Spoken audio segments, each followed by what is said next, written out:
الشيطان الرجيم بسم الله الرحمن الرحيم الحمد لله رب العالمين الرحمن الرحيم مالك يوم الدين إياك نعبد وإياك نستعين اهدنا الصراط المستقيم صراط الذين أنعمت عليهم غير المغضوب عليهم ولا الضالين بسم الله وبه نستعين ولا عدوان إلا على الظالمين أشهد ونشهد أن لا إله إلا الله ونشهد أن محمدا عبده ورسوله اللهم صل على محمد وعلى آل محمد وبعد. Yang dikasihi Fadil Ustaz Harun, Ustaz Azbi, tuan rumah, sahabat-sahabat muslimin dan muslimat serta jemaah terutama Allah yang dikasihi sekalian. Alhamdulillah, alhamdulillah, kita rafakkan lagi syukur pada Allah Ta'ala. Pada pagi hari ini kita teruskan lagi bekalan ibadah kita, bekalan akhirat kita dengan kita berada di tempat yang baik sebegini. Hari ini kita buka hari baru kita pagi tadi dengan macam-macam dah program, antaranya solat kita lakukan secara yang terbaik. Kemudian servis kita, perkhidmatan kita kepada ahli keluarga, anak-anak, mak ayah kita barangkali yang ada bersama dengan kita, suami isteri barangkali di rumah tuan-tuan. Kemudian kita teruskan lagi berada di taman-taman syurga Allah di seumpama di tempat ini yang kita lakukan ini. Jadi bagi kita orang mukmin, semuanya adalah kebaikan, semuanya menjadi amal soleh dengan syarat iman kita benar pada Allah Ta'ala, ikhlasnya ada, dan juga ada adab ataupun kaedah-kaedah yang kita lakukan itu tidak bercanggah dengan agama tuan-tuan. Itulah cantik dan baiknya perbuatan orang mukmin apabila setiap perkara yang kita buat, sekecil-kecil hinggalah sebesar-besarnya, semuanya dianggap sebagai kebaikan dengan syarat imannya benar, ikhlasnya ada, dan tidak menyalahi syariat tadi.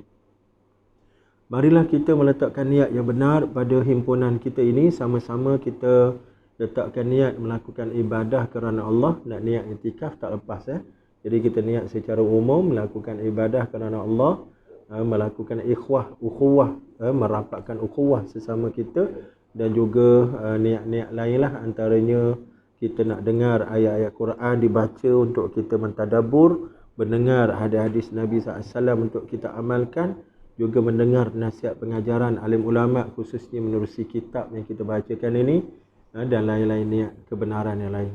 Mudah-mudahan ianya mengangkat amal soleh yang kita lakukan ini dan diterima pula sebagai kebajikan yang akan memberi manfaat besar kepada kita pada kehidupan yang sebenar, kehidupan selepas mati.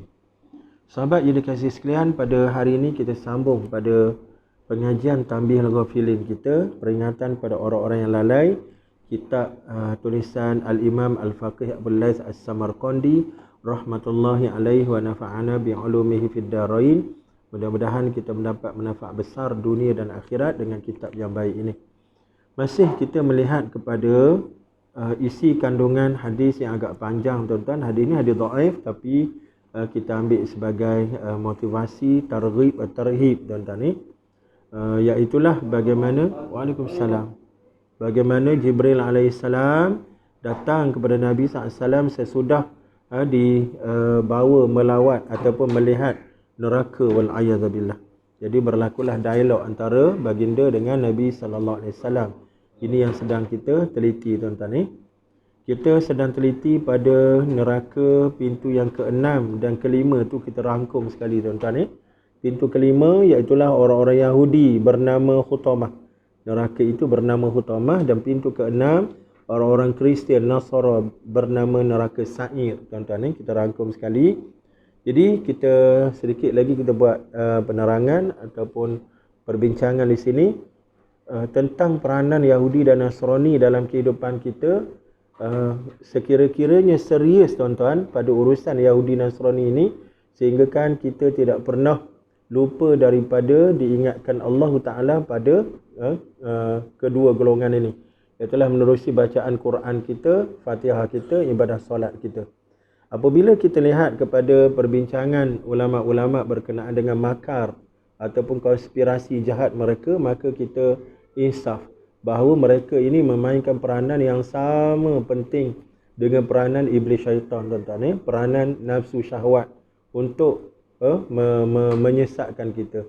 Adapun nafsu syahwat dan iblis syaitan, serangan mereka banyak berlaku dari dalaman kita, dari sudut dalaman kita. Manakala Yahudi dan Nasrani ini banyak menghalakan serangan dari sudut luaran kita, tuan-tuan. Serangan dari sudut luaran kita. Apa yang mereka buat?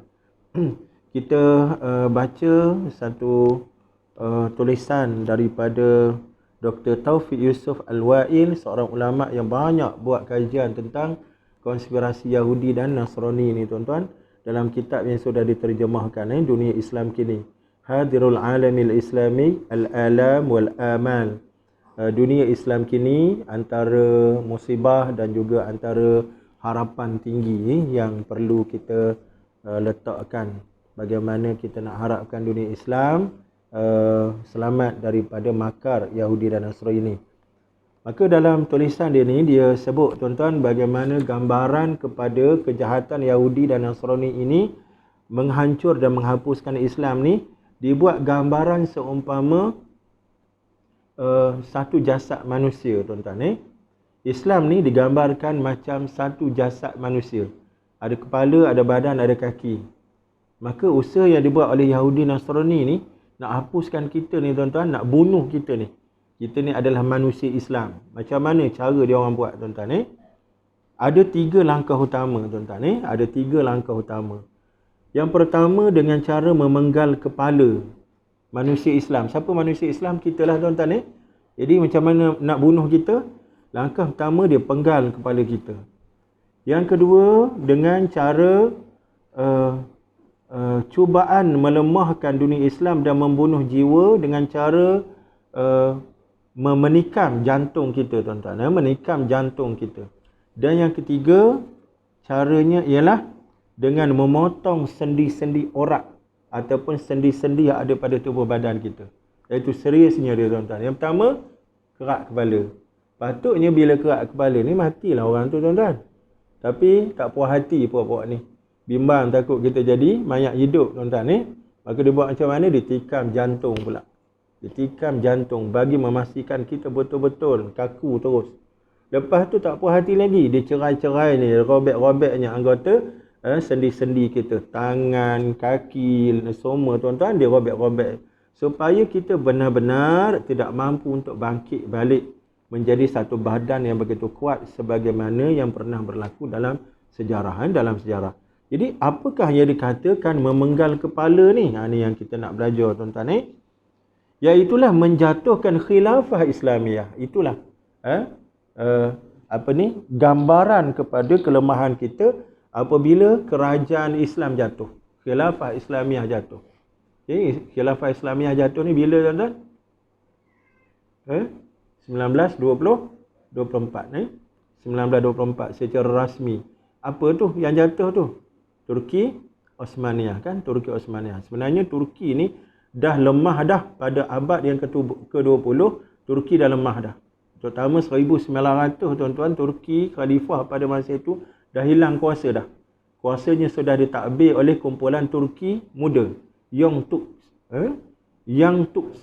Kumpulan Young Turks inilah yang mengambil alih pentadbiran dan buat keputusan terhadap pentadbiran Turki pada ketika itu. Sebab tu bila Turki masuk Perang Dunia Pertama dengan Jerman tu, kan, dalam Perang Dunia Pertama 1914, tuan-tuan, itu bukan Turki khilafah ataupun khalifah lagi dah.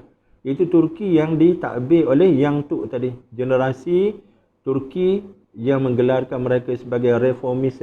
Tapi sebenarnya mereka ini adalah ditrain oleh kumpulan Zionis antarabangsa pada ketika itu. Khalifah hanya sebagai dummy saja, sebagai boneka saja, tuan-tuan. Tapi walaupun dalam keadaan boneka, dalam sejarah ditunjukkan, diceritakan berkenaan dengan kuatnya semangat Khalifah Abdul Hamid yang terakhir ni, sekira-kiranya apabila Yahudi cuba untuk memujuk Khalifah menyerahkan tanah Palestin kepada Yahudi, tapi Khalifah tetap bertegas untuk tidak menyerahkan. Walaupun ketika itu Khalifah dalam keadaan tangan sudah digari kaki, sudah diikat, ibarat kata begitu. Dia kata satu ucapan yang cukup tegaslah, bahawa bumi ini bukan kepunyaan bapa aku, bukan kepunyaan tok nenek moyang aku, tapi bumi ini adalah kepunyaan umat Islam keseluruhannya, dibina di atas titisan darah umat Islam. Maka aku tidak akan sekali-kali menyerahkan bumi yang begitu keramat ini kepada kamu Zionis. Lantas diludahnya muka tuan-tuan ni wakil Yahudi ketika itu. Dia menimbulkan dendam kesumat puak-puak Yahudi ini terhadap Khalifah Abdul Hamid ketika itu. Jadi ini peranan yang dilakukan oleh musuh Islam, Yahudi dan Nasrani. Menjatuhkan khilafah bermakna mematikan dunia Islam. Sedangkan kita semua tahu apa kepentingan Khalifah Islam, tuan-tuan. Khilafah Islamiyah. Khilafah maknanya kerajaan. Khalifah maknanya, khalifah itulah orang yang duduk menggantikan kerja-kerja kenabian. Apa peranan dan fungsi khilafah? Antaranya, tuan-tuan, dia menjadi payung kepada umat Islam seluruhnya. Payung kepada dunia Islam. Islam jadi kuat dan Islam terpelihara apabila ada khilafah Islamiyah Turki. Dan Turki ini mengambil alih daripada kerajaan Islam yang ada itulah selepas daripada Khulafa' Ar-Rasyidin jatuh, digantikan oleh Umayyah. Kemudian Umayyah jatuh, tuan-tuan, 88 tahun memerintah, digantikan oleh Abbasiyah sampai 1258 Masihi, 1258. Selepas jatuh 1258, digantikan oleh kerajaan-kerajaan kecil, Ad-Duwailat, disebut sebagai kerajaan-kerajaan kecil. Ayubiyah, Saljuk, Mamluk, Mamalik, semua tu, tuan-tuan ni, Fatimiyah. Dan akhirnya naiklah Turki Osmaniyah, tuan-tuan ni, Turki Osmaniyah. Jadi bila Turki Osmaniyah naik 1299 tak silap saya, maka ia menjadi mak bapak kepada dunia Islam keseluruhannya. Waktu itu umat Islam masih lagi bersatu, tapi bila jatuh, bila lemah dan jatuh saja apa yang berlaku pada negara umat Islam, tuan-tuan, dicaing-caingkannya, dipecah-pecahkannya negara umat Islam ini, sehingga muncul hari ini apa yang disebut sebagai negara bangsa. Konsep negara bangsa. Konsep negara bangsa ni negara yang disekat, ditentukan wilayah sempadan. Contoh Malaysia ni, sempadan utara, selatan, timur barat dia kat mana, tuan-tuan? Dulu umat Islam tidak dipisahkan oleh sempadan. Umat Islam ni satu merujuk kepada al-ummah, al-ummah wahidah, tuan-tuan. Dia tidak ada bangsa Jordan, bangsa Mesir, tak ada. Tapi sesudah lemahnya dan jatuhnya kerajaan Turki, dicaing-caingkannya, sehingga khilafah Islamiyah hari ini dipecahkan menjadi kepada berapa? Liga Arab tu ada lebih kurang dalam 22 buah negara.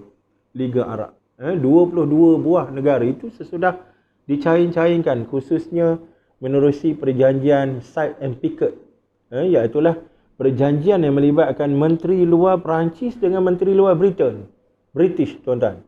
Selama berak aja dia orang ni datang, dia orang ni berunding dua-dua ni, kemudian masing-masing duk faraidkan negara Islam. Kamu ambil ni, aku ambil ni. Kamu ambil itu, aku ambil ni. Macam cerita P. Ramlee tu. Satu untuk kamu, satu untuk aku. Macam tu, tuan-tuan. Sedangkan itu bukan hak mereka. Itu bukan hak mereka, tapi dia boleh menganggap negara-negara ni kepunyaan mereka secara mutlak. Macam kita di tanah Melayu lah, datang Inggeris, dia berunding dengan siapa, cikgu? Dengan Belanda kan? 1641. Dia berunding dengan Belanda, tuan-tuan. 1641 Belanda datang. 1824 perjanjian antara Belanda dengan Inggeris, disebut perjanjian London. Selama je dia tukar menukar. Kamu wahai Belanda ambil Sumatera Indonesia lah, aku Inggeris ambil tanah Melayu. Padahal bukan hak dia, tuan-tuan. Ini penjajah, mentaliti penjajah, tuan-tuan. Mentaliti penjajah. Itulah yang berlaku di Spanyol, di Filipin. Spanyol jual Filipin kepada Amerika. Jual berapa juta peso, tuan-tuan. Dia jual, bukan hak dia ke barang dia. Itu yang kita nak tunjuk macam mana teruknya cara fikir dan cara bertindak penjajah ni, tuan-tuan. White skin, kumpulan kulit putih. Mereka beriman kepada slogan bahawa mereka adalah kumpulan yang paling mulia. The white supremacy. Itu masalah, tuan-tuan ni. Jadi apabila sedangkan khilafah ini terlalu penting dalam Islam kerana di samping khilafah ni menentukan syariat Allah Ta'ala terlaksana secara total, ia juga menjadi seumpama mak bapak kepada dunia Islam. Sebab itu bila Melaka diserang oleh Portugis 1511, dalam catatan tuan-tuan menyatakan bahawa Turki Osmaniyah ada hantar bala tentera untuk membantu tentera Melayu Melaka ni tuan-tuan. Tapi angkatan tentera laut itu dibadai oleh taufan kuat di sebelah Teluk Benggala tuan-tuan. Tak kesampaian. Jadi tragedi itu ditangisi secara keseluruhannya dunia Islam apabila Melaka jatuh pada tahun 1511 itu. Jadi Turki sudah berusaha untuk sampai kepada Melaka tetapi terhalang kerana cuaca ketika itu. Begitu juga mereka pernah sampai ke Jepun, berkawan dan juga beberapa kali berunding dengan Maharaja Meiji ketika itu tuan-tuan. Dan ada dalam satu peristiwa ada kapal laut Turki sesudah mana mereka selesai pada urusan diplomatik mereka dengan Jepun, bila mereka nak balik sekali lagi mereka dibadai oleh taufan dan pecah tuan-tuan. Ada dia punya tugu-tugu kubur-kubur Islam di satu pulau, saya tak ingat nama pulau tu, sampai ke hari ni masih ada tuan-tuan. Sebab itu bila berlaku Perang Dunia Kedua tu, Jepun dia guna hujah bahawa dia ni mendapat keizinan daripada umat Islam, dunia Islam untuk melindungi negara-negara umat Islam di sebelah Asia Tenggara tuan-tuan. Di sebelah Asia Tenggara. Jadi Jepun guna hujah itu bahawa mereka ni adalah pelindung kepada orang Islam. Sebab apa? Sebab mengambil cerita bahawa mereka pernah berbaik dengan kerajaan Turki Osmaniyah. Itu antara propaganda dia lah. Padahal Jepun itu sendiri adalah kuasa penjajah tuan-tuan, kuasa penjajah. Jadi ini yang berjaya mereka lakukan, menjatuhkan khilafah. Kepentingan khilafah dilihat dalam beberapa aspek, antaranya dengan ada kerajaan Islam, umat Islam bersatu sebagai suatu kuasa besar. Satu kuasa besar. Lepas tu seorang Jeneral Barat, Lawrence Brown, dia kata apa? Apabila orang Islam bersatu dalam sebuah empire, ia mampu menjadi laknat dan bahaya kepada dunia. Ia juga mampu menjadi nikmat kepada kumpulannya. Sebaliknya apabila mereka kekal berpecah belah, mereka akan terus tidak mempunyai sebarang kedudukan dan pengaruh. Sebab itulah mereka berusaha untuk jatuhkan kerajaan Islam.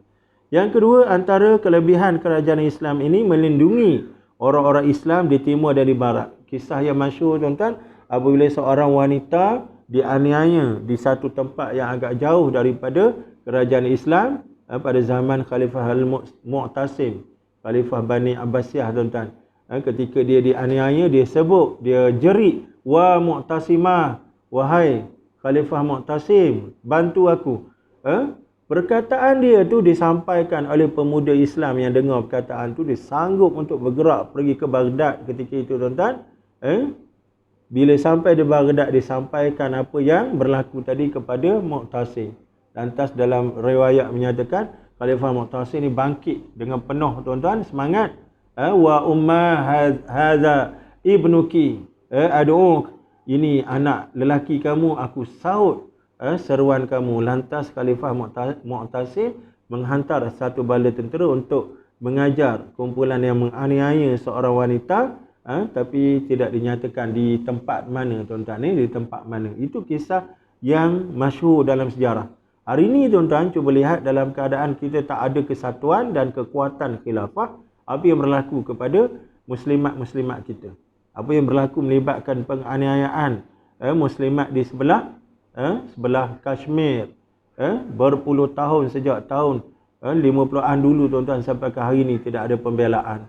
Di sebelah Rohingya, kita semua tahu Rohingya macam mana, perempuan-perempuan mereka dirogol tuan-tuan, yang mengandung, mereka ditoreh perut, dikeluarkan janin, kemudian diletakkan anak kucing tuan-tuan dalam tu, sampai begitu sekali dahsyat. Tapi tidak ada pembelaan, jeritan, seruan, kesakitan dan juga minta tolong tadi kedengaran, tapi tidak ada kekuatan umat Islam untuk bangkit sebagaimana Mu'tasim menghantar bala tentera.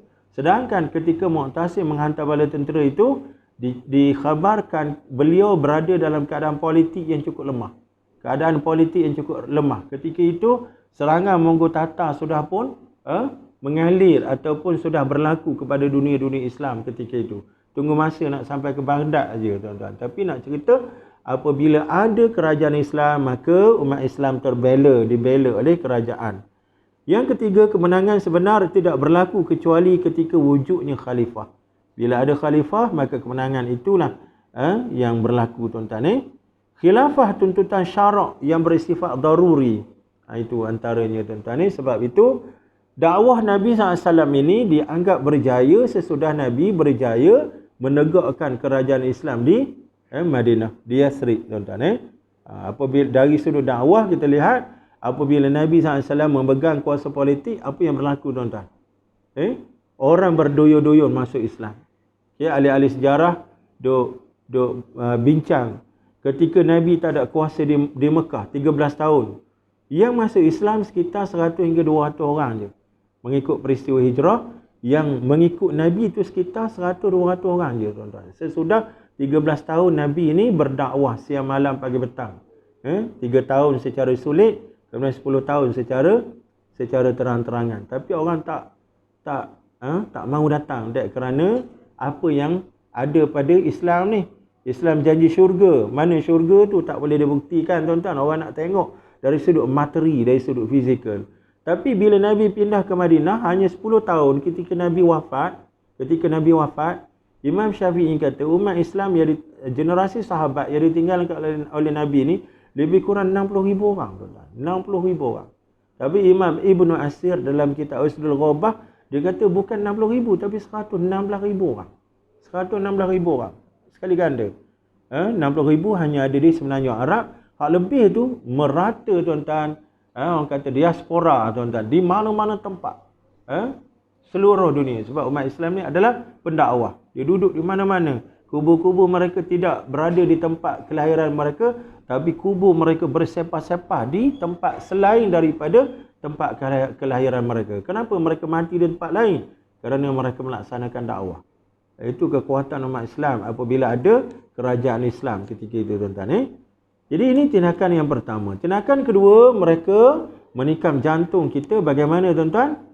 Antaranya ialah percubaan melaga-lagakan orang Islam sesama sendiri dan membiarkan perpecahan berlaku di kalangan mereka, sama ada melibatkan individu, kumpulan ataupun bangsa. Sebab tu perkara ni bagi kita yang belajar sejarah, tuan-tuan, jaga-jaga. Sebab apa? Sebab dalam Islam ni cukup mudah musuh-musuh nak pecahkan kita.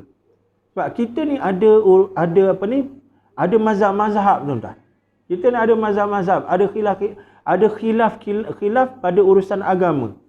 Maka menerusi urusan khilaf, urusan mazhab ini, kalau kita tak jaga adab berkhilaf, maka senang sangat musuh-musuh cucuk jarum dan jadikan perkara ni sebagai asas kepada kehancuran kita.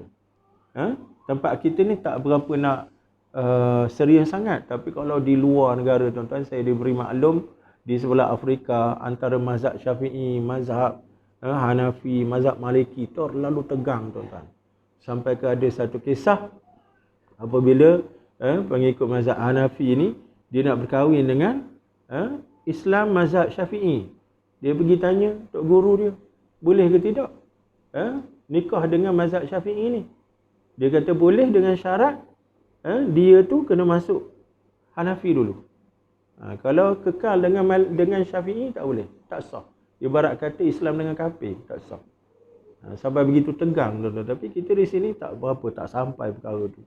Tapi dah bibit tu ada, tuan-tuan. Golongan kaum tua, kaum muda, Salafi dengan bukan Salafi, Wahabi disebut sebagai Wahabi, tuan-tuan. Golongan Islah, itu semua muncul. Dan orang-orang kafir, mereka tahu perkara ni berlaku dalam dunia Islam sebab mereka mengkaji kita, tuan-tuan. Mereka ada institusi yang disebut sebagai Orientalism tu. Institusi Orientalism. Mereka mengkaji di mana kelemahan kita yang boleh dijadikan sebagai peluru untuk meledakkan bom mereka, bom perpecahan. Itulah antaranya dengan memainkan sentimen mazhab, sentimen khilaf antara kita. Boleh faham tuan-tuan ni? Sebab itu bila kita belajar ni tuan-tuan, biasanya dalam pembelajaran tu kita akan lebih luas pembacaan dan pengkajian kita. Kita akan jumpa khilaf-khilaf dalam pandangan-pandangan tertentu. Contoh dalam urusan fiqh kan, hukum lagu, hukum dengar muzik ni. Kat situ pun banyak khilaf tuan-tuan. Antara boleh dengan tak boleh. Tapi comelnya kita belajar ni, kita diajar tentang adab. Adabnya macam mana?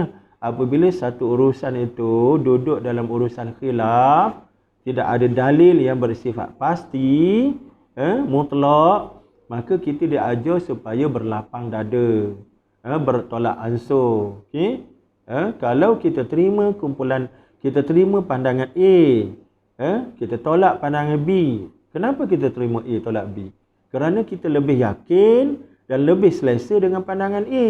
Maka kita ambil pandangan A, pandangan B kita tolak. Apa adab yang patut kita ada? Bila kita terima A, maka kita tidak diskredit yang B tu. Kita tidak sampai ke tahap mengkafirkan dia ke, menerakakan dia ke. Tidak sampai begitu. Kita masih menganggap diorang ni pun benar mengikut kefahaman diorang. Sebab ini urusan khilaf.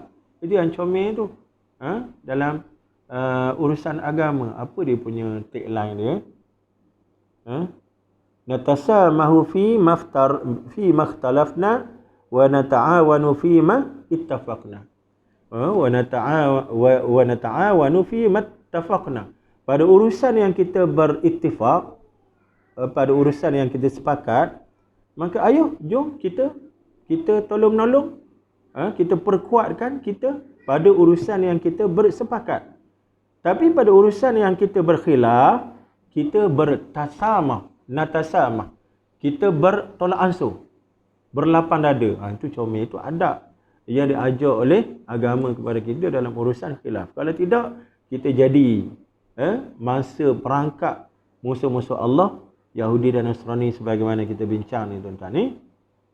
Kemudian yang keduanya, antara cara mereka membunuh, menikam jantung kita ialah percubaan menuduh Islam dengan pelbagai tuduhan palsu. Macam-macam. Contohnya keganasan, agama berasaskan pedang, agama pembunuhan bukan agama keimanan, agama material bukan agama spiritual. Ini tuduhan mereka tuan-tuan. Mereka mengatakan kita orang Islam ni suka berperang. Padahal tuan-tuan, sejarah menunjukkan kepada kita perang-perang yang berlaku di dunia ni yang melibatkan siri-siri perang besar ni, semuanya bukan datang daripada Islam tuan-tuan. Manakala perang-perang yang ada keterlibatan Islam, semuanya ada hujah. Perang Badar, Islam, ya betul Islam memulakan. Tapi kenapa Islam memulakan perang tu? Kerana Islam nak mengambil balik hak mereka yang dirampas ketika di Mekah. Ketika di Mekah mereka dianiaya, harta benda mereka dirampas, anak bini mereka rendah, dirosakkan maruahnya tuan-tuan. Jadi Islam membenarkan hak yang dirampas itu diambil balik. Itu sebab permulaan berlaku perang Badar. Itu pun bukan perang secara direct. Pada peringkat awal, Nabi SAW cuma nak merampas harta perniagaan kafilah Abu Sufyan aja. Bukan nak bunuh orang. Tapi bila dah rentak peperangan itu berubah, apabila Abu Sufyan memanggil bantuan tentera daripada Mekah, maka cerita dia berubah. Jadi perang. Faham tuan-tuan ni? Lepas tu dalam perang Badar ni orang Islam dahlah bilangan kecil, tak cukup senjata lagi tuan-tuan. Sebahagian besar mereka berpuasa ketika itu. 17 Ramadan. Tahun pertama mereka wajib puasa. Begitu keadaan dia. Hak lain, Uhud ke, Khandaq ke tuan-tuan, semuanya tidak dimulakan oleh Islam. Yang keduanya, seorang pengkaji tuan-tuan, saya tak ingat nama dia.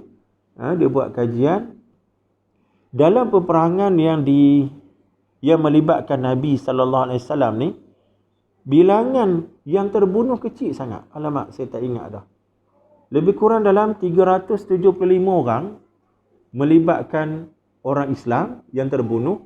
kemudian musuh lebih kurang 700 lebih tuan-tuan. 700 lebih. Maknanya keseluruhan yang terbunuh sekitar dalam 1000 lebih sikit je. Saya tak ingat angka tepat dia. Tak perasan pula nak bincang bab ni hari ni. Seorang pengkaji sarjana Islam. Tak lebih daripada 1200 orang.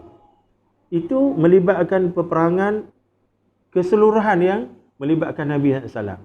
Tapi cuba tengok perang yang dicetuskan oleh Barat. Oleh Barat, tuan-tuan. Setiap perang itu melibatkan angka korban cukup dahsyat. Serangan bom atom Hiroshima Nagasaki sudah. Bagaimana bila diledakkan bom itu dalam catatan rambang 70,000 mati on the spot. 70,000 orang.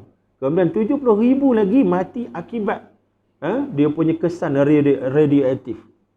Itu satu bom 150,000 secara rambang. Dua bom 300,000 orang mati. Perang Vietnam 250,000 hingga 300,000 orang mati.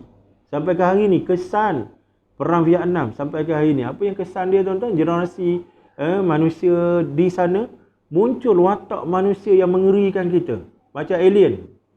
Biji mata dia tersembur keluar dengan kerosakan dia punya genetik dia. Dia melibatkan kerosakan genetik akibat daripada penggunaan bahan kimia. Dia sebut sebagai gas oren. Gas oren tuan-tuan. Sampai begitu sekali kezaliman pihak Barat. Tapi tidak pun dikatakan mereka ini sebagai pengganas. Yang dihala senjata sebagai pengganas adalah Islam. Mana logik tuan-tuan? Begitu juga Perang Dunia Pertama, Perang Dunia Kedua. Perang Dunia Pertama sampai melibatkan hampir 5 juta korban. Perang Dunia Kedua sampai lebih 20 juta korban tuan-tuan. Begitu dahsyat. Perang Dunia Kedua ni melibatkan penggunaan teknologi tinggi. Bahan-bahan ledakan letupan cukup dahsyat. Mereka membina senjata-senjata pemusnah yang berskala besar. Tengok, dia kerana nak tangkap seorang yang kononnya menjadi arkitek peristiwa di LBTC, kan? 11 September 2001. Osama bin Laden kononnya menjadi arkitek kepada serangan pengganas itu. Maka apa yang dibuat oleh mereka? Mereka membakar bumi Afghanistan. Sampai ke hari ini tuan-tuan, tamadun Afghanistan tak boleh nak bangkit. Sampai ke hari ini. Berapa ramai ibu yang kematian anak, yang kehilangan suami, anak-anak yang kehilangan bapa, yang mengalami kecacatan kekal, bawa sampai ke mati tuan-tuan, kebuluran akibat daripada kedurjanaan polisi, manusia-manusia yang tak ada agama ni tuan-tuan, mudah cerita. Tiba-tiba dalam bacaan sejarah kita lihat tuduhan yang ganas ni melibatkan kita, bukan mereka. Ini pelik tuan-tuan. Tapi mereka berjaya main sentimen itu. Kenapa mereka berjaya dengan sentimen kita ni bahasa pengganas? Sebab mereka menguasai media. Yahudi Nasrani ini menguasai media. Kita sebagai pengguna tuan-tuan, akhirnya terima je lah berita-berita hak kita dengar daripada mereka. Dan berita, kaedah tuan-tuan, pembohongan dia diulang-ulang, dia menjadi kebenaran. Lepas tuan-tuan, pembohongan yang diulang-ulang, dia menjadi kebenaran. Dia anggap benar oleh manusia. Dan kebenaran yang tidak dizahirkan, dia dianggap sebagai pembohongan. Itu hukum dia tuan-tuan. Itu yang berlaku dalam dunia moden hari ni. Saya ingat macam mana dari sudut propaganda ni. Macam mana masyarakat Barat terlalu terpengaruh dengan propaganda-propaganda yang dimainkan oleh media. Media Yahudi antarabangsa lah. Warren Buffett sebagai taiko media dunia tuan-tuan, menguasai agensi pemberitaan yang cukup besar tuan-tuan, jutawan akhbar, jutawan media ini. Macam mana menggunakan kekuatan media itu untuk melakukan serangan dan bentuk peperangan yang bersifat psikologi tadi. Sehingga masyarakat Barat dibentuk pemikiran dan tindakan mereka berdasarkan pembohongan. Antara cerita yang saya ingat sangat kisah Von Ridley tu. Seorang ketua media England, dia ni seorang perempuan tuan-tuan, ketua media. Apabila dia terpengaruh dengan propaganda menyatakan terlalu jahat, kejamnya orang-orang Islam Afghanistan ketika itu Taliban. Ketika itu Taliban tahun 2001 lah, 2001 tuan-tuan. Digambarkan macam mana pejuang Taliban ini begitu barbarik, begitu zalim, menggantung Presiden Najibullah di khalayak ramai, kemudian ditunjukkan gambar polis-polis penguat kuasa ni menghayung rotan kepada perempuan-perempuan yang berada di luar rumah, menggambarkan tentang kejam dan zalimnya Taliban. Akhirnya apa yang dibuat oleh Von Ridley? Dia rasa dia bertanggungjawab untuk cari berita yang lebih banyak lagi untuk disebarkan kepada Eropah, supaya kawan-kawan dia lagi sedar tentang jahat dan teruknya orang Islam, khususnya golongan Taliban ini. Nanti dipendekkan cerita, dia masuk ke Afghanistan, menyamar jadi perempuan Afghanistan tuan-tuan, pakai burqa, tapi penyamarannya gagal kerana ketika dia menaiki keldai dia tu pada satu ketika terkejut tuan-tuan, dia terbanting ke bawah. Waktu dia jatuh tu bullshit, dia sebut bullshit tai lembu tuan-tuan. Jadi bila sebut bullshit itu orang perasan bahawa dia ni orang luar menyamar. Maka dipendekkan cerita, dia ditangkap dan diletakkan dalam tahanan Taliban. Diletakkan dalam tahanan Taliban. Berapa lama tuan-tuan? 10 hari. Maka apa yang berlaku? Sepanjang 10 hari itu, persepsi dia terhadap Islam, terhadap Taliban berubah. Kali ini tuan-tuan, dia melihat depan mata dia sendiri. Siapakah Taliban? Rupa-rupanya Taliban ini terdiri daripada anak-anak muda yang mendalami bidang agama. Quran duduk pada mulut tuan-tuan, akhlaknya cukup halus. Setiap kali mereka ni bersama, mereka akan pastikan mereka ni sentiasa berada dalam keadaan tidak melakukan dosa. Dia pernah beberapa kali menunjuk, kita kata apa, provoke, menggoda anak-anak muda ni. Dia nak tengok respon anak muda ni tuan-tuan. Dia letak bra dia gantung seluar underwear dia tuan-tuan. Dia nak tengok anak muda ni macam mana. Tak ada pun. Layan tuan-tuan, anak muda ni bila bercakap dengan dia, dia tunduk mata ke arah lain. Kadang dia pandang atas, kadang dia tengok tanah. Jadi waktu tu dia syok lah. Dia kata, oh aku ni power tuan-tuan, orang tak boleh tengok aku. Orang lain bila beradab dengan aku, orang lain kalah. Aku ni power. Dia syok lagu tu. Lepas tu baru dia tahu, bila dia makin faham, dia tahu rupanya anak-anak muda ni nak mengelakkan pandangan. Sampai begitu sekali. Dan bagaimana disiplin Taliban ini, setiap kali laungan azan dilaungkan, maka mereka akan segera meninggalkan kedudukan masing-masing bersama-sama dalam jemaah. Ini luar biasa tuan-tuan. Dilihat depan mata dia sendiri oleh Von Ridley. Sebab tu dia tulis buku In the Hand of Taliban tuan-tuan. In the Hand of Taliban, iaitulah pengalaman berada dalam cengkaman Taliban.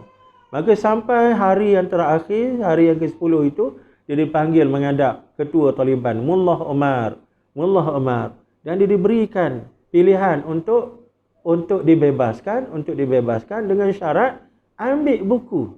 Apa dia buku tu? Quran Translate tuan-tuan. Translated Quran. Ambil buku ni.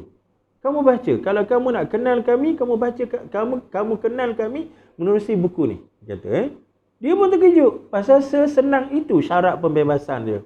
Maka apa lagi tuan-tuan, dia setujulah. Maka itulah dia menjadi, orang kata, turning point. Titik peralihan kepada dia. Sehingga akhirnya hari ini, dia adalah seorang pejuang Islam yang baik. Menubuhkan yayasan Ridley, berjalan ke seluruh dunia untuk menceritakan pengalaman dan mengumpul dana daripada seluruh dunia untuk membantu mereka yang tidak bernasib baik, ibu tunggal, ibu tinggal, anak-anak yang kebuluran, tempat-tempat peperangan tuan-tuan. Ini Von Ridley, hasil daripada pengalaman dia sendiri tuan-tuan. Begitu juga ada seorang komando, sarjan apa nama dia tuan-tuan, sarjan apa, dia berjaya ditawan oleh Taliban sampai melibatkan beberapa tahun. Selepas daripada Donald Trump naik jadi Presiden Amerika, maka diusahakan untuk pembebasan sarjan ni. Apa nama sarjan ni tuan-tuan? Maka dibebaskan sarjan ni. Alih-alih lepas bebas tuan-tuan, dia hilang. Dia pergi ke mana? Rupanya dia masuk balik ke Afghanistan untuk bersama dengan Taliban. Rupanya dia dah syok dengan Taliban dan masuk jadi orang Islam tuan-tuan. Sarjan apa? Berkap. Begitulah tuan-tuan. Ini adalah cerita bagaimana persepsi buruk yang dipropagandakan seluruh alam maya ni, bahawa Islam ni penjarah, Islam ni penjahat macam-macam tuan-tuan. Sehingga akhirnya hari ni muncul apa yang disebut sebagai apa tuan-tuan? Islamofobia kan. Sekejap ada tak saya simpan tengok sekejap Ada sikit nota, kadang saya simpan sini tuan-tuan. Sekejap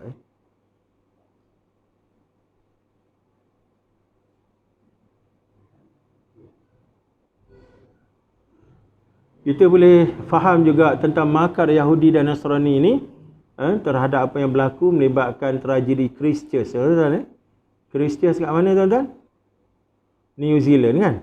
Tahun 2019 tu. Ingat Brenton Tarrant tu, waktu dia keluar nak laksanakan operasi, kita boleh lihat macam mana bencinya dia pada Islam. Macam mana dia conteng dia punya rifle dia.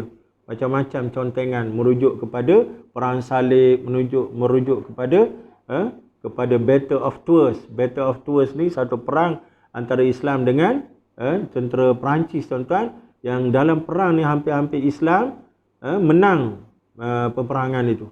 Tapi sejarah perang Uhud berulang tuan-tuan. Umat Islam terpedaya dengan muslihat tentera kafir, mereka meninggalkan kubu tahanan dan akhirnya mereka kalah.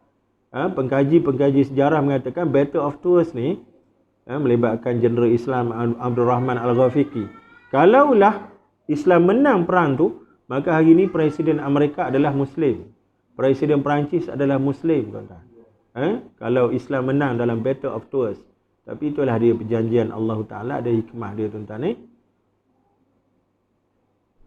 Sekejap tuan-tuan ni, saya nak sebut apa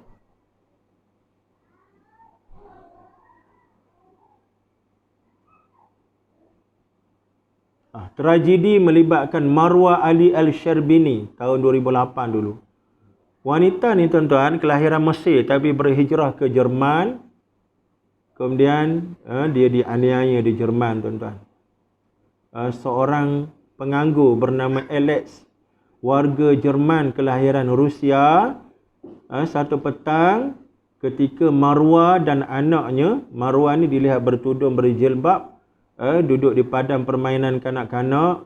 Kemudian ketika Marwa bermain dengan anak dia pada buaian, tiba-tiba si Alex, seorang penganggur dan resis ni tuan-tuan, datang nak rebut dia punya buaian tu daripada Marwa. Marwa ni perempuan tuan-tuan. Maka ketika tu macam-macam lah perkataan keluar daripada mulut dia. Celaka, anak zina, macam-macam lah tuan-tuan. Perkataan yang tak ada akhlak daripada mulut Alex ni. Kemudian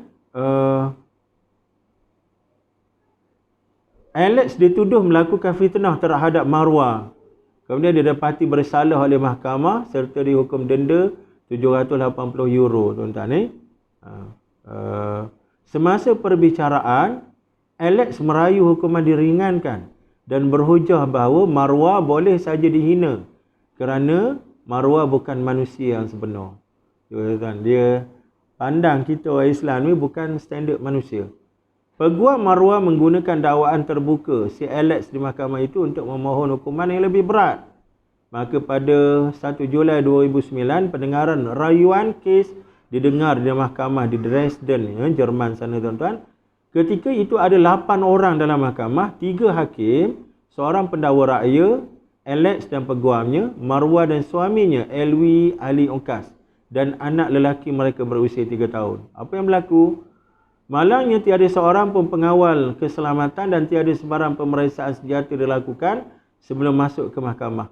Selepas Marwa selesai memberi keterangan dalam mahkamah, Alex meluru ke arahnya dan menikam sebanyak 18 kali dalam masa 3 minit. Sambil menjerit, "Kamu tidak layak untuk hidup." Suami Marwa iaitu Alwi yang cuba mempertahankan Marwa turut ditikam hingga parah. Kemudian polis daripada mahkamah sebelah yang ketika itu sedang bersidang dipanggil, tapi malang. Apa yang berlaku? Polis datang, ditemboknya suami tuan-tuan. Pasal kononnya suami itu yang jadi penyebab. Tapi malangnya Alwi yang disangka sebagai penyerang telah ditembak di kaki. Beliau cedera parah dan koma selama 2 hari. Marwah meninggal beserta bayi dalam kandungan berusia 3 bulan.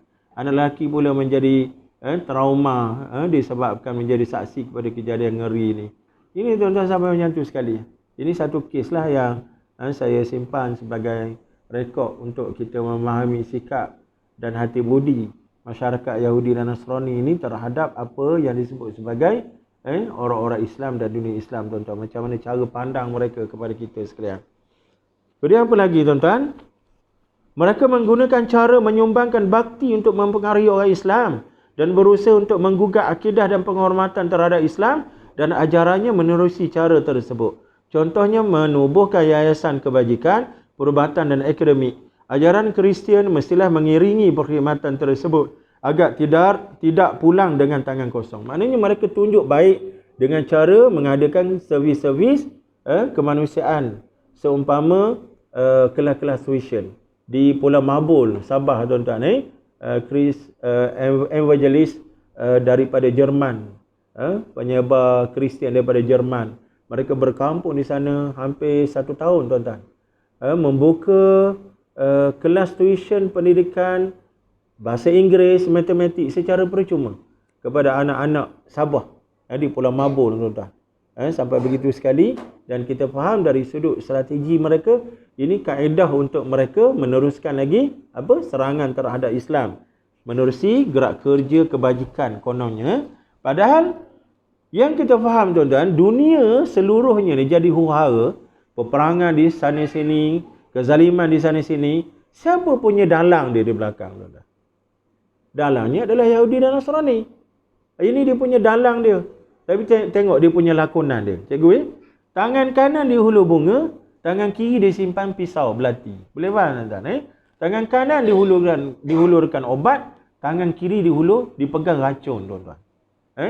Contoh ketika peristiwa Aceh 2004 dulu kan. Dikatakan ramai di kalangan anak-anak Aceh yang kehilangan mak ayah ni yang dibawa keluar daripada Aceh oleh Badan Pertubuhan Eropah, tuan-tuan. Sehingga kan Presiden Bambang, tak silap saya ketika itu, keluar arahan supaya anak-anak Aceh tidak boleh dikeluarkan. Tak boleh dikeluarkan. Pasal apa? Ada unsur-unsur tadi, tuan-tuan. Kezaliman untuk menukar agama kepada anak-anak Islam ini. Ini, tuan-tuan.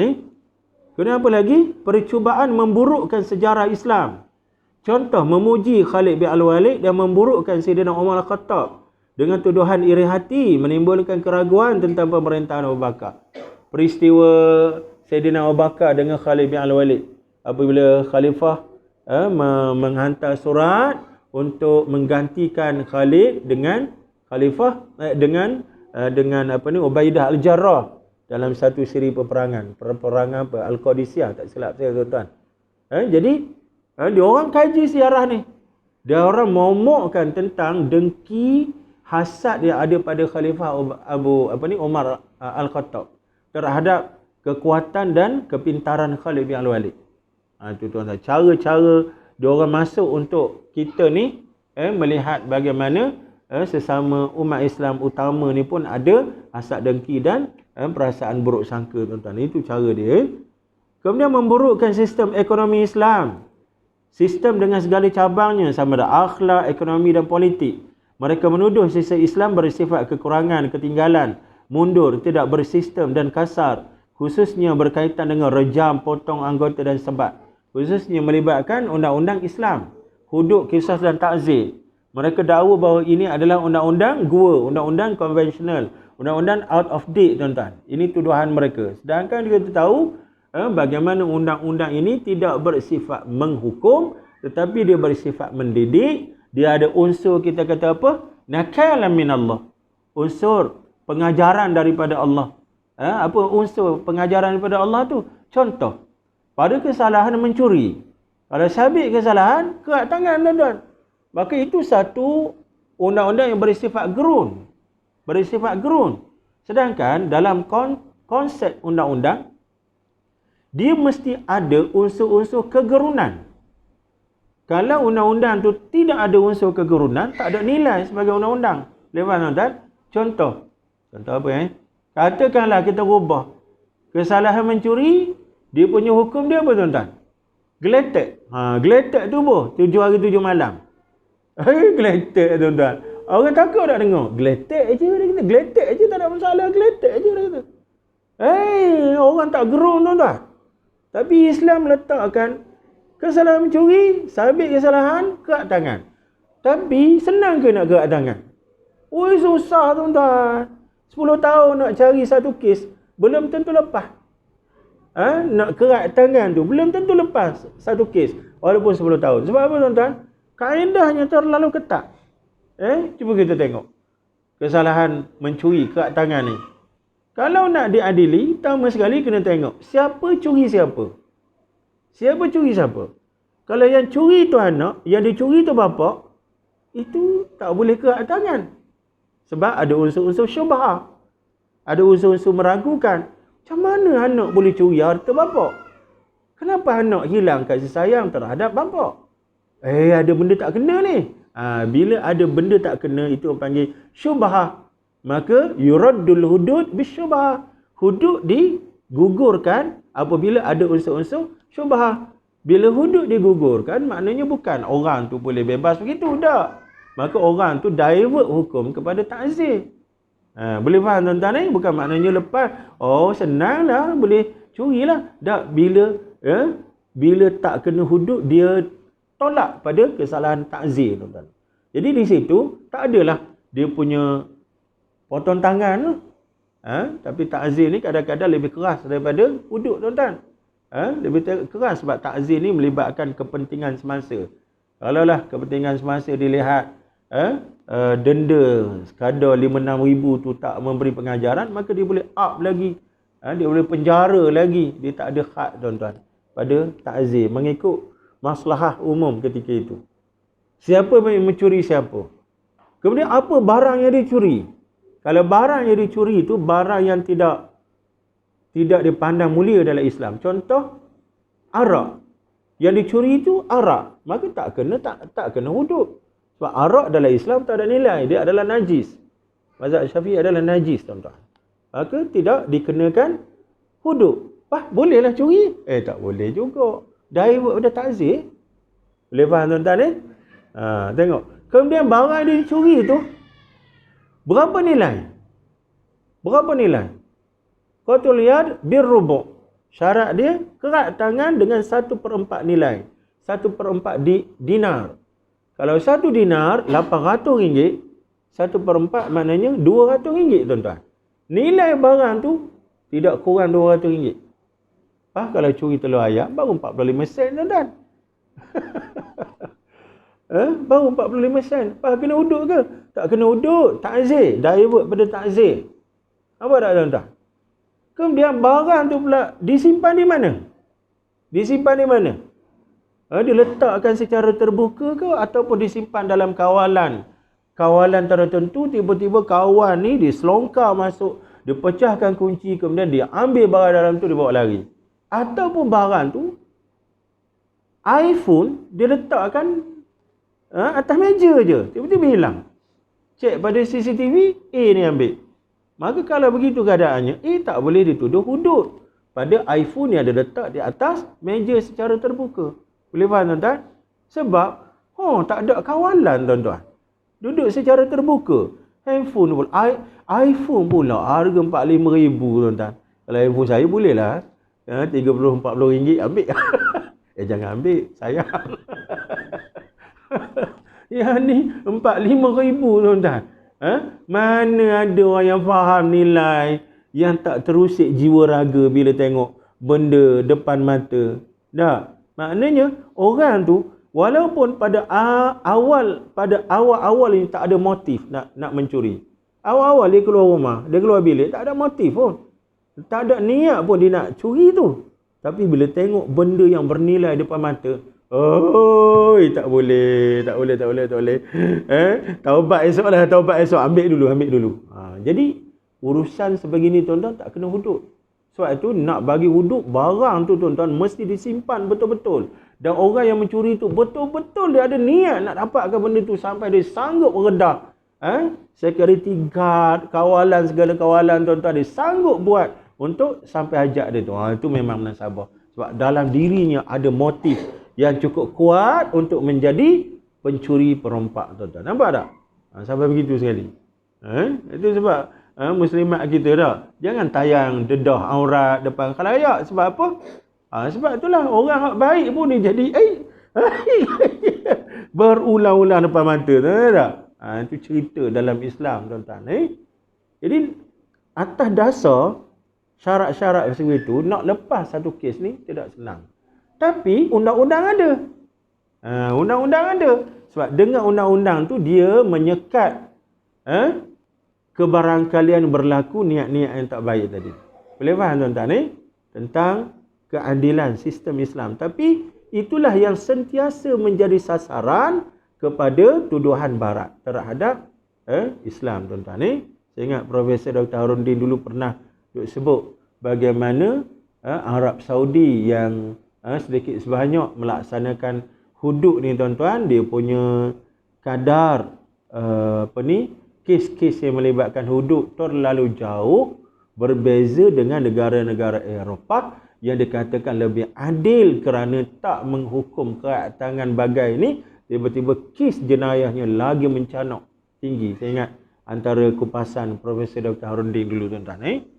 Ini, tuan-tuan, berkenaan dengan tuduhan terhadap umat Islam. Kemudian percubaan memburukkan warisan Islam.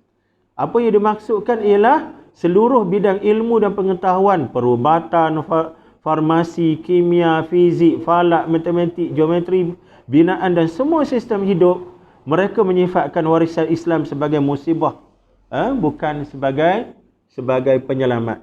Padahal kajian menunjukkan bahawa sains moden sekarang ni, tuan-tuan, berdiri di atas sains Islam. Sains Islam. Kekuatan sains dan teknologi yang hari ini dinikmati oleh Barat, khususnya Yahudi dan Kristian ini, mereka curi daripada keagungan dan kecemerlangan saintis-saintis Islam, khususnya yang berada di Andalusia, Granada, pada abad yang ke-8 sampai abad yang ke-15, 711 hingga 1492. Tuan-tuan, maka Granada itu menjadi pintu masuk sains dan teknologi ke Eropah. Pintu masuknya adalah Granada, Spanyol. Al-Biruni sebagai seorang saintis yang cukup hebat. Dan saya dikhabarkan, tuan-tuan, apa ni? Rombok yang pertama dicipta oleh orang Islam. Apa nama? Boleh carilah, tuan-tuan, fakta ni. Rombok yang pertama. Tugas rombok tu cucu air untuk ambil wuduk, tuan-tuan. Kepada khalifah. Sampai begitu sekali, tapi mereka tuduh bahawa kita ni tak ada nilai apa-apa. Seluruh bidang kemajuan yang berlaku sekarang ni datang daripada Barat, bukan datang daripada Islam. Padahal antara kita dengan mereka, kita dulu maju, tuan-tuan. Abad yang ke-7, 8 sampai abad ke-15 itu adalah abad kecemerlangan umat Islam, khususnya menerusi kerajaan Empire Umayyah dan juga Abbasiyah. Kemudian menghina ulama Islam. Mereka dengan tidak segan silu, tuan-tuan, menuduh Imam Syafi'i, Imam Bukhari dengan tuduhan-tuduhan yang cukup kurang ajar, tuan-tuan, yang seolah-olah menunjukkan bahawa tidak ada masalah apa-apa memperlondehkan ulama-ulama dalam Islam ini. Kemudian menarik orang Islam ke universiti mereka untuk dikurniakan sijil dan juga pengajian. Mereka buat kajian macam mana peranan Universiti Al-Azhar Mesir.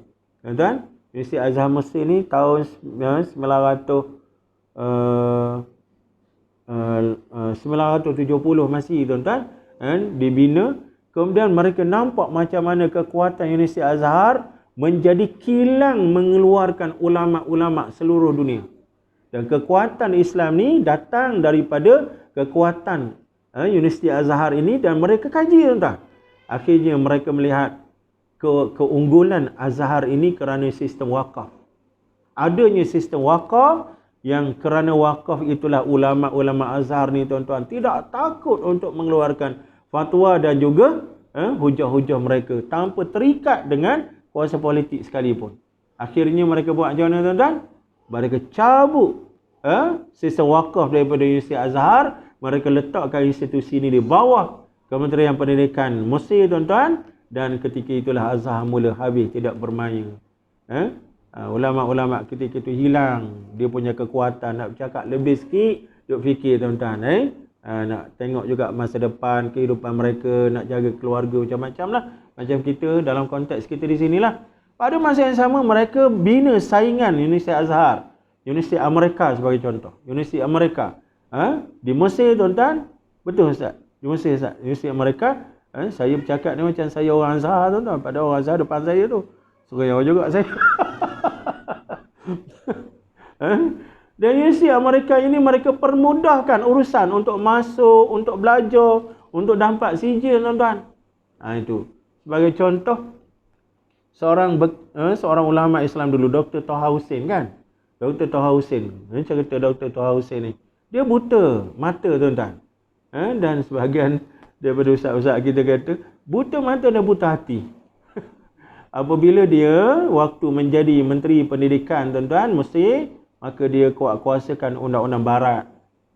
Dia menulis kitab Fi Adabi Jahili. Dalam kitab tu dia menuduh tuduhan yang tak baik terhadap Nabi. Saya tak ingat secara fokus, tuan-tuan, apa tuduhan yang dibuat, saya tak ingat, tapi dia menuduh tuduhan yang tak baiklah pada kemuliaan Nabi sallallahu alaihi wasallam. Dan kemudian universiti ulama-ulama Azhar bermesyuarat minta dia menarik balik tuduhan tu, dan kitab dia ni ditarik balik, tapi dia enggan. Akhirnya PhD dia daripada Universiti Azhar ditarik balik, dilucuk gelaran PhD. Bila dilucuk gelaran PhD, apa yang berlaku, tuan-tuan? Perancis ambil dia. Diberikan gelaran PhD oleh Universiti Sorbonne di Perancis, tuan-tuan. Diberikan gelaran. Ini nak cerita peranan Yahudi dan Nasrani. Dipulangkan balik sebagai seorang intelektual Mesir, dan akhirnya dia pernah jadi Menteri Pendidikan, dan banyak dia cuba masukkan elemen-elemen barat untuk diterima pakai dalam Mesir. Kerana apa? Tuduhannya ialah nak maju mesti jadi macam barat. Kalau nak kekal dengan tradisi Islam, kita takkan maju. Sebab apa yang ditunjukkan oleh barat? Mereka berjaya keluar daripada zaman gelap mereka. Mereka pernah duduk dalam gelap Eropah pada abad sebelum 15 Masihi itu. Dan bagaimana mereka boleh maju, tuan-tuan? Bila mereka kurung agama.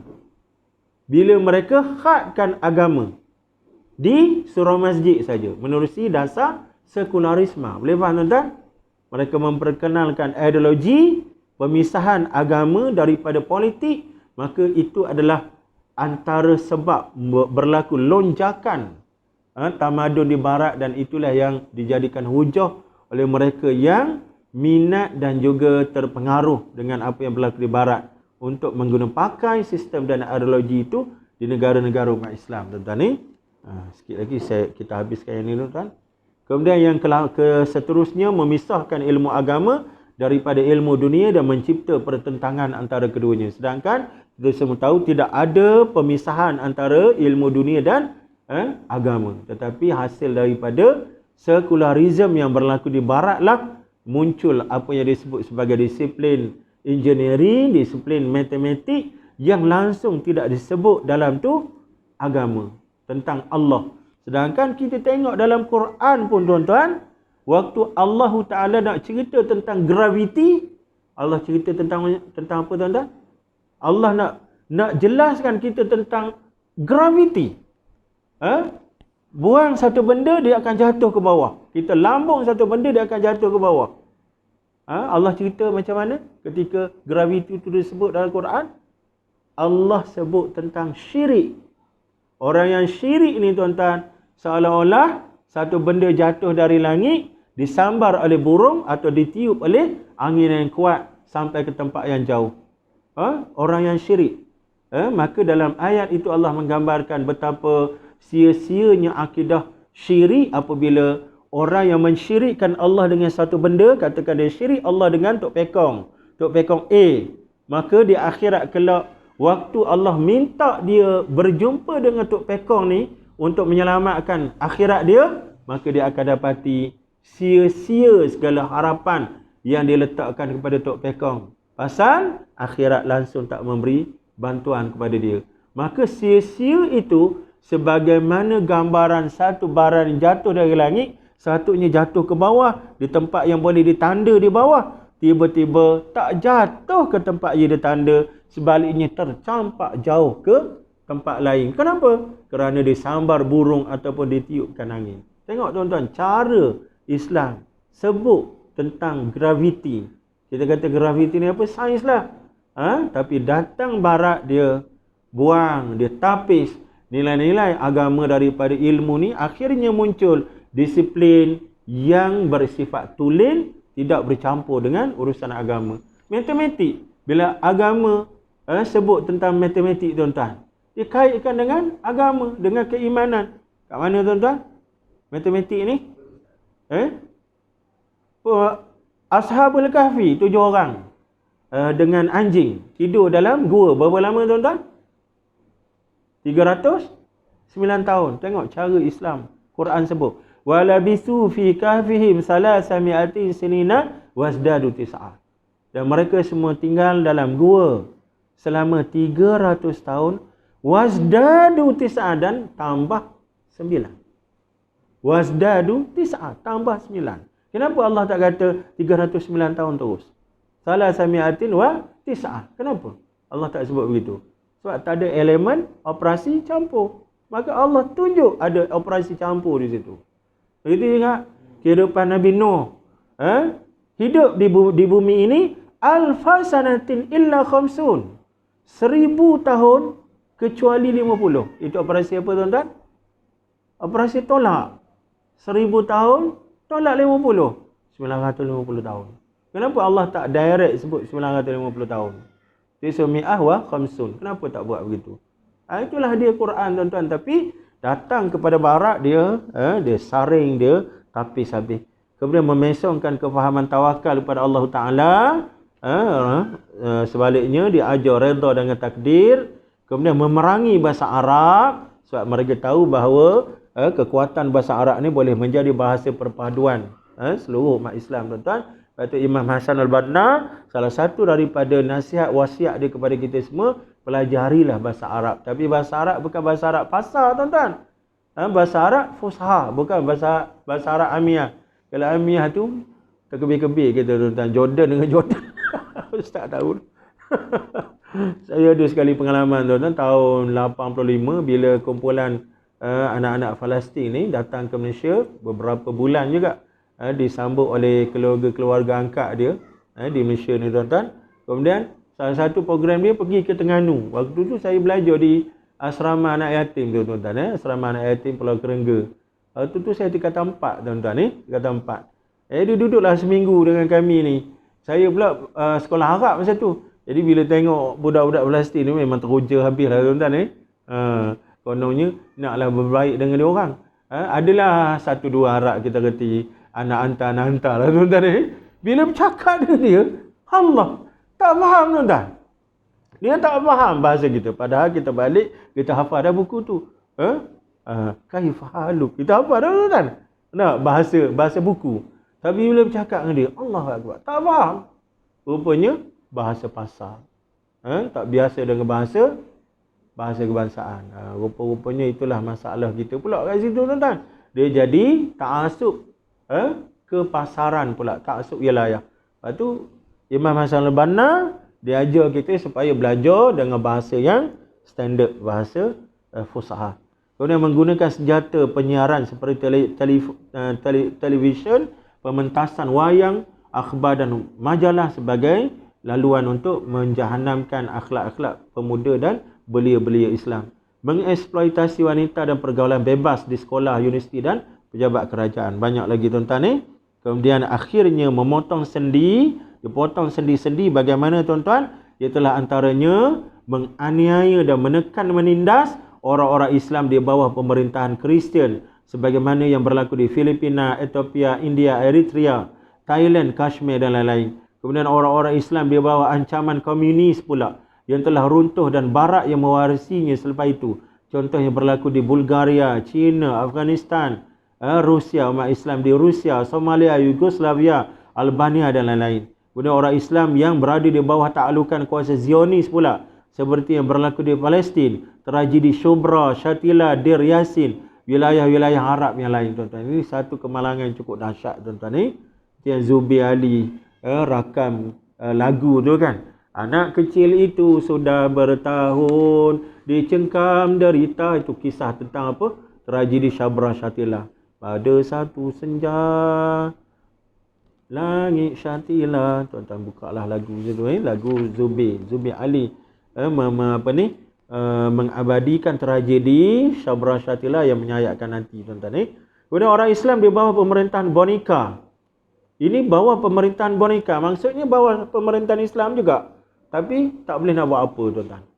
Kuasa boneka. Turki, Mesir, Tunis, Syam, Al-Jazirah, Pakistan, Bosnia Herzegovina, Albania dan lain-lain. Dan lain-lain lah, tuan-tuan. Ini antara kemalangan yang berlaku pada dunia Islam, hasil cetusan apa? Makar, konspirasi jahat yang dibuat oleh Yahudi dan Nasrani. Maka menasabahlah Allah Ta'ala menyediakan azab yang begitu pedih dan keras untuk mereka. Neraka yang kelima, neraka yang keenam, Yahudi dan juga Kristian, sesuai dengan peranan dan kejahatan mereka menyekat Islam, menyekat kebenaran yang berlaku di dunia ini daripada sampai kepada manusia secara keseluruhannya. Sekadar ni sajalah untuk hari ini, tuan-tuan. Panjang umur nanti kita sambung lagi pada perbincangan neraka-neraka yang seterusnya. Tinggal neraka yang ketujuh, neraka Jahannam. Ada apa-apa, tuan-tuan, nak tambah? Silakan.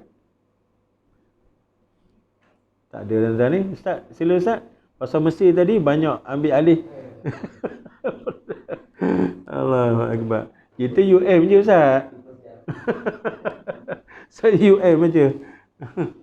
Tak ada Sekadar. Ada Pakcik? Sila je.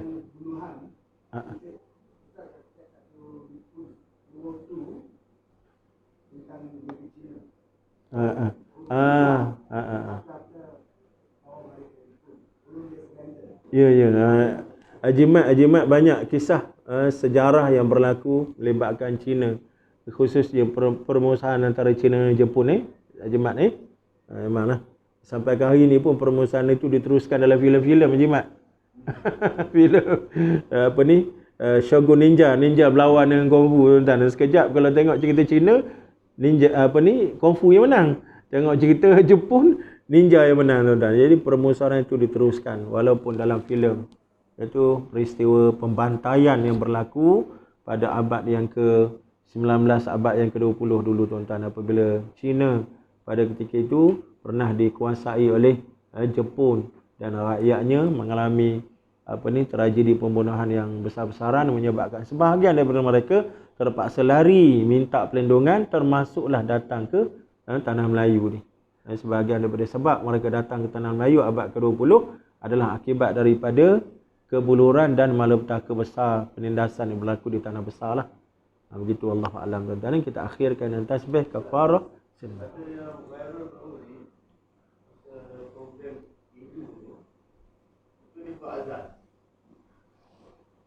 Alamak, saya tak ni. Saya pernah baca tajuk tu tapi tak dam pula nak detailkan. Okay. Apa tujuan ni? Alamak.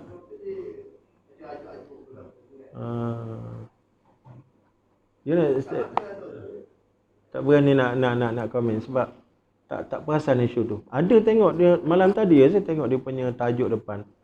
Ingat nak ambil masa sikit tengok. Ustaz Harun tahu ke Ustaz Azmi ada apa-apa? Ada. Dia kalau sekadar azan dengan tujuan nak kata orang.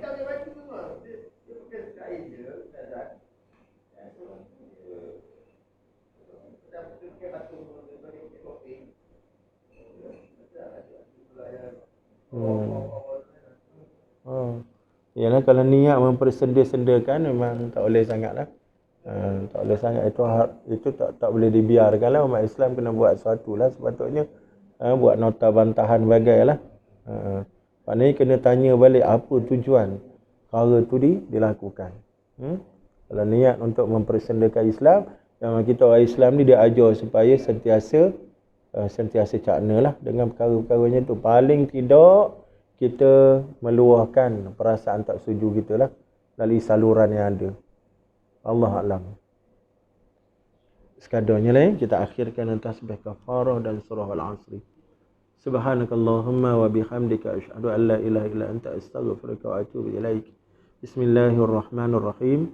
Al-'asri innal insana lafi khusr illa alladhina amanu wa 'amilus solihat wa tawasaw bil haqqi wa tawasaw bis sabr. Assalamualaikum warahmatullahi